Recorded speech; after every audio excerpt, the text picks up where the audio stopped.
recorrer aos documentos passados que mencionam esta casa. O primeiro deles é The Golden Age, de 19 de março de 1930, as páginas 405 a 407, que eu vou colocar a tradução aqui para que a gente possa analisar juntos. E está aqui na descrição do vídeo todas essas revistas que eu vou citar. Robert J. Martin foi aquele quem publicou a escritura da casa Beth Sarim na revista The Golden Age. Martin escreve porque já naquele tempo havia relatos caluniosos circulando sobre o irmão Rutherford. Diz que ele foi difamado e caluniado. Então, logo no início, a gente já percebe que havia gente reclamando sobre Beth Sarim e falando, né, um para o outro como é que surgiu essa casa, quem pagou por essa casa.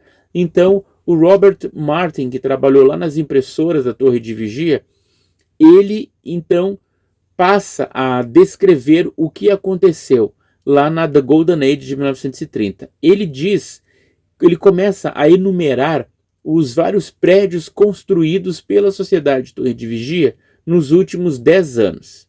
O Lar de Betel, a Fábrica do Brooklyn, com capacidade para 20 mil volumes por dia, diz Martin, uma fábrica e lar na Suíça, uma igual em Magdeburgo, na Alemanha, um lar na Tchecoslováquia.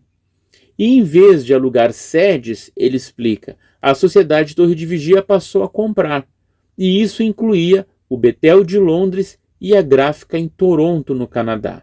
Então ele vai citando algumas das compras que a Sociedade Torre de Vigia fez para melhor produzir publicações.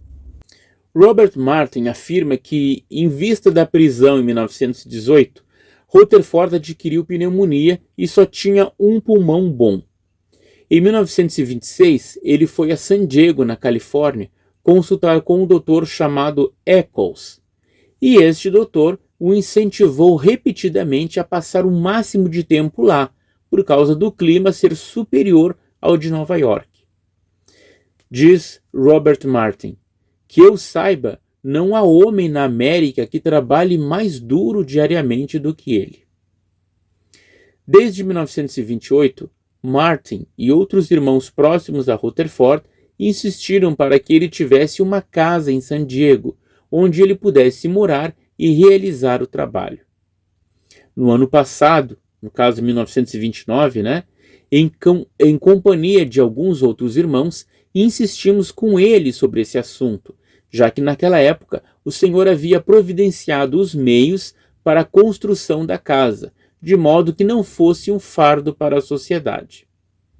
Rutherford então consentiu, mas desde que a casa fosse exclusivamente para o uso da obra do Senhor, doravante e para sempre, e não para ganho pessoal de ninguém.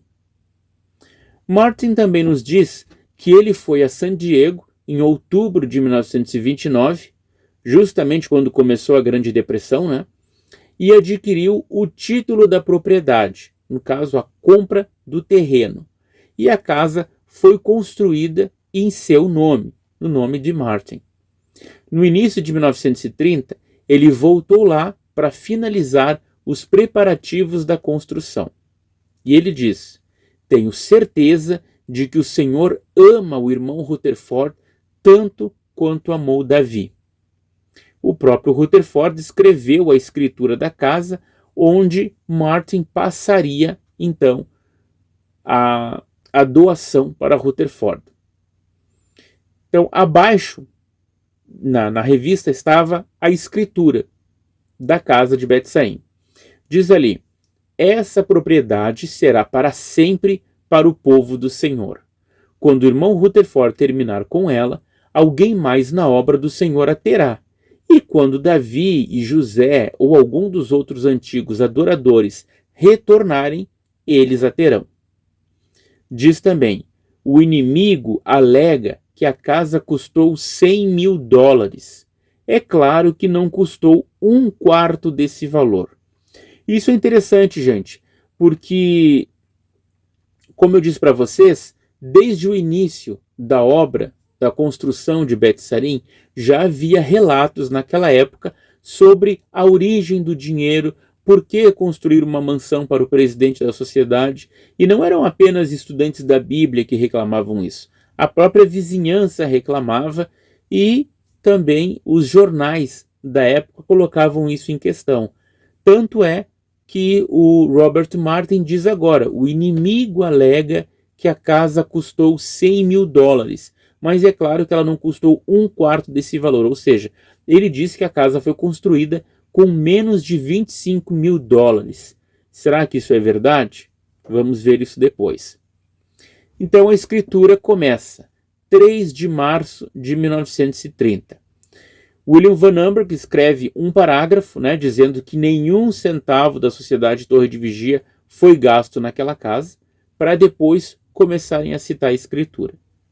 Diz ali, Robert J. Martin, uma pessoa solteira e não casada, residente na rua Adams, 117, Brooklyn, Nova York, pela quantia de $10, concede por meio deste a troca e venda a Joseph Rutherford. Lembrando que os endereços que eles estão citando aqui são os endereços que eles moravam lá em Nova York, que era a própria Betel. Uma era o lado pela rua Adams, 117, e o outro, Columbia Heights, 124, que é o endereço de Rutherford na ocasião. Então diz ali, tanto o outorgante quanto o donatário, o referido Joseph Rutherford, estão plenamente persuadidos pelo testemunho bíblico, que é a palavra de Jeová Deus, e por evidências externas de que o reino de Deus está agora em curso de estabelecimento e que resultará beneficamente para os povos da terra, que o poder e a autoridade governantes serão invisíveis aos homens, mas que o reino de Deus terá representantes visíveis na terra, que se encarregarão dos assuntos das nações sob a supervisão do governante invisível Cristo. Percebam que tudo isso, gente, por mais maluco que seja, está escrito na escritura de Bet-Sarim. Que entre aqueles que serão os representantes fiéis e governadores visíveis do mundo estarão Davi, que já foi rei de Israel, e Gideão, e Baraque, e Sansão, e Jefté, e José, anteriormente governante do Egito, e Samuel, o profeta, e outros homens fiéis que foram nomeados com aprovação na Bíblia em Hebreus capítulo 11. A condição aqui é que a referida Sociedade Torre de Vigia mantenha o referido título perpetuamente em custódia para o uso de qualquer ou de todos os homens acima nomeados como representantes do reino de Deus na terra, e que tais homens tenham posse e uso da referida propriedade descrita acima, conforme considerem para o melhor interesse para o trabalho em que estão envolvidos. Esta propriedade foi adquirida e as melhorias construídas nela a pedido e sob a direção do referido Joseph Rutherford e dedicada a Jeová Deus e ao seu Rei Cristo, que é o governante legítimo da terra, e com o propósito expresso de ser usada por aqueles que são servos de Jeová Deus. Por esta razão, a disposição é feita nesta escritura de que a propriedade será usada para sempre para esse propósito, sujeita a quaisquer ônus que possam ter sido impostos sobre ela. Qualquer pessoa que pareça tomar posse das referidas instalações deverá primeiro provar e se identificar aos oficiais competentes da referida sociedade como a pessoa ou pessoas descritas em Hebreus capítulo 11. Aí a escritura termina com as seguintes assinaturas: Robert J. Martin, Joseph Franklin Rutherford, e como testemunhas Donald Hazlett e Bonnie Boyd. Sim, tá aí o nome dela de novo. Ela foi testemunha da compra de Bet-Sarim. No caso, quem havia comprado foi Robert J. Martin, passou para o nome dele e daí então passou para o nome de Rutherford, com a data de 24 de dezembro de 1929. Quem era esse Donald Hazlitt? A gente pode ver eles aqui nessa foto da publicação The Messenger, de 1931.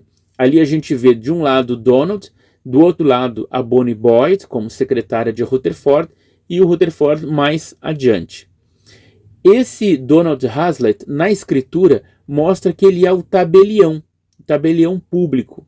Só que as publicações da Sociedade Torre de Vigia depois mencionam o Donald Hazlitt como sendo alguém importante.